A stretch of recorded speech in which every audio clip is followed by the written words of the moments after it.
رب اشرح لي صدري ويسر لي امري واحلل عقدة من لساني يفقهوا قولي. اللهم ربنا الهمنا رشدنا واعذنا من شرور انفسنا. اللهم ارحمنا بالقرآن العظيم. اللهم اجعله لنا اماما ونورا وهدى ورحمة. اللهم ذكرنا منه ما نسينا وعلمنا منه ما جهلنا وارزقنا تلاوته آناء الليل وآناء النهار واجعله لنا حجة يا رب العالمین آمین۔ فاعتزلوا النساء فی المحیض، تو حیض کی حالت میں اگر تمہاری بیویاں ہو تو ان سے علیحدہ رہو، مقاربت نہ کرو۔ ولا تقربوهن حتی یطہرن، اور ان سے مقاربت نہ کرو یہاں تک کہ وہ پاک ہو جائیں۔ فاذا تطہرن، اور جب وہ خوب پاک ہو جائیں، فاتوہن من حیث امرکم اللہ، تو اب ان کی طرف جاؤ، جو بھی تمہیں تعلق قائم کرنا ہے کرو، جہاں سے کہ تمہارے رب نے تمہیں حکم دیا، اللہ نے حکم دیا ہے۔ یہ اللہ کا حکم کیا ہے؟ یہ ہے امر طبیعی، ہر انسان جانتا ہے، ہر حیوان کو معلوم ہے، وہ طبیعی ہے۔ لیکن یہ کہ اب عورتوں کے ساتھ بھی اگر انسان جو ہے وہ لواطت کا فعل شروع کر دے قوم عمل لوط، تو ظاہر بات ہے کہ عمل قوم لوط تو وہ چیز جو ہے غلط ہے، وہ حرام ہے۔ یہ تو اللہ تعالیٰ نے جو بھی تمہاری فطرت میں ڈالا ہے راستہ، وہ در حقیقت من حیث امرکم اللہ، ان اللہ یحب التوابین و یحب المتطہرین، لیکن اللہ محبت کرتا ہے بہت توبہ کرنے والوں سے اور بہت پاک بازی اختیار کرنے والوں سے، ان ناپاک چیزوں سے دور رہنے میں۔ نساؤکم حرث لکم، تمہاری بیویاں تمہارے لیے کھیتیوں کے مانند ہیں، جیسے کھیت میں بوتے ہو، فصل کاٹتے ہو، بیویوں کے ذریعے سے اللہ تعالیٰ تمہیں اولاد عطا کرتا ہے۔ فاتو حرثکم انا شئتم، جو بھی کھیتی والی جگہ ہے ادھر تم جاؤ جدھر سے جاؤ، یعنی اس میں یہ ہے کہ کوئی رکاوٹ نہیں ہے، وہ دانی طرف سے بائیں طرف سے جدھر سے بھی ہو، لیکن ہو وہ فنج کے اندر، وہ بقت کے اندر معاملہ نہ ہو۔ فاتو حرثکم انا شئتم وقدموا لانفسکم، اور اپنے آگے کے لیے سامان کرو، یعنی اپنی اولاد۔ انسان جو ہے بڑھاپے کے لیے اس کا ایسٹ بنتی ہے اس کی اولاد۔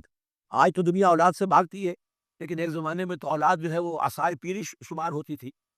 وقدموا لانفسکم واتقوا اللہ واعلموا انکم ملاقوہ، اور اللہ سے کا تقوی اختیار کرو۔ اب یہ آپ دیکھیں گے کہ جو حکم شریعت کا آئے گا بار بار تکرار کے ساتھ جو ہے اس میں تو تقوی کا ذکر بار بار آئے گا، کہ ایک قانون ہے اس کی قانونیت ہے، ایک ہے تقوی۔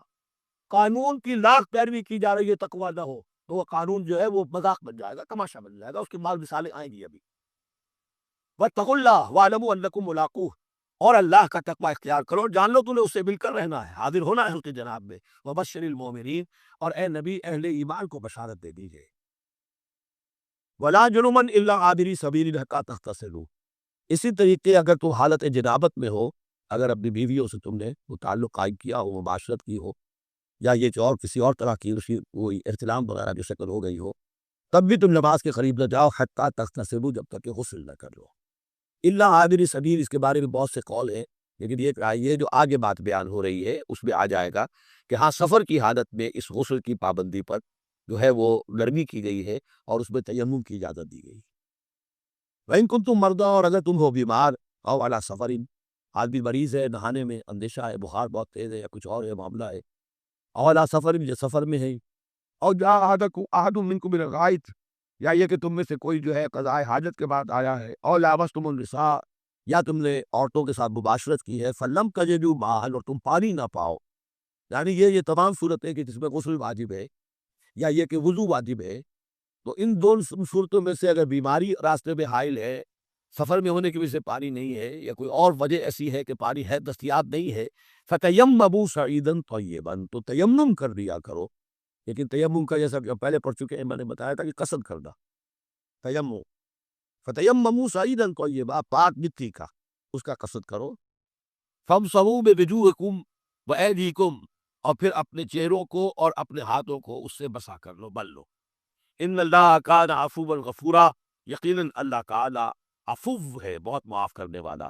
یہی لفظ ہے جو حضرت عائشہ سے جو مروی ہے دعا لیلۃ القدر کی، اللہم انک عفو تحب العفو فاعف عنی، اے اللہ تو عفو ہے، تو ہے ہی معاف فرمانے والا۔